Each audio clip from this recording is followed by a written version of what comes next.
If you are under, say, 30, you have a tsunami-sized problem coming towards you, and you probably don't even know it. That killer wave is the national debt. Countries, like people, go into debt when they spend more than they have.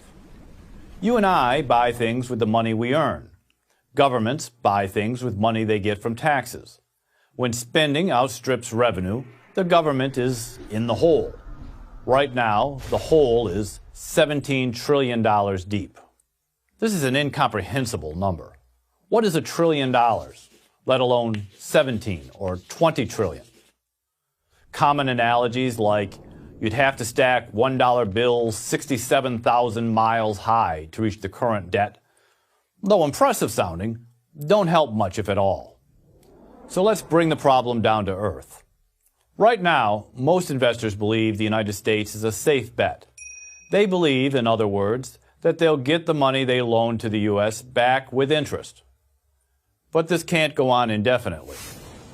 At some point, investors are going to say, "You have too much debt. You're a bad risk. No more money." What happens then? We don't have to guess. We can look at Europe, specifically Greece.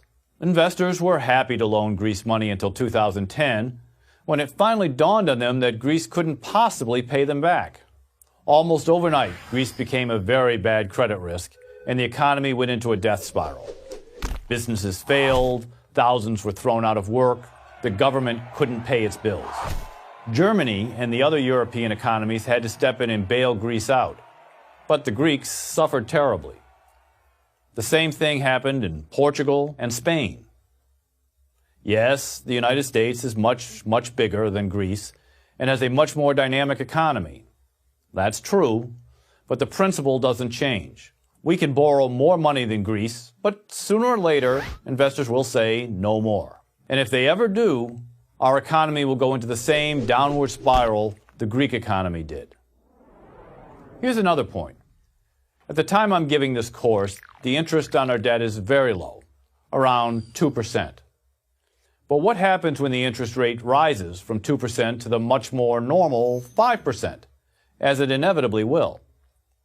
Where is the U.S. going to get the money to pay the higher interest on its enormous debt? Do we borrow even more? Well, that just gets us deeper in debt. Raise taxes? Well, that cuts economic growth. Then there's the question of who these investors are who are loaning us all this money. The biggest investor right now is China, not exactly a trusted ally. The more money they loan us, the more influence they have over us. Maybe they'll never exercise this power, but do we really want to give them the option? And consider one final point. Is it moral to saddle future generations with this massive debt they had little or nothing to do with? How would you feel about yourself if you knew that you were leaving your children on the hooks for debts you incurred during your life? You had a great time living in a big house, driving a nice car, but you never paid for these things. You left it to your son or daughter to pick up the tab.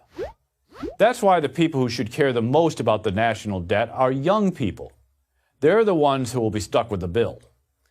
Seniors, and even those who are now in middle age, the ones who took on all this debt, might be able to shrug it off.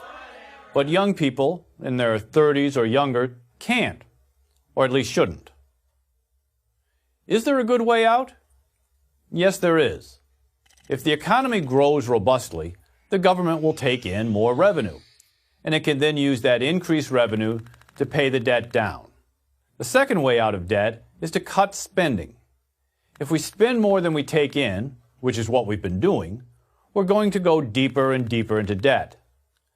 Common sense would suggest that we bring our revenue, the money the government takes in taxes, and our spending in line.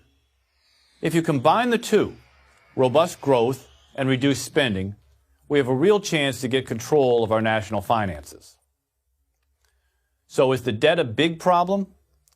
If you worry just about tomorrow, probably not.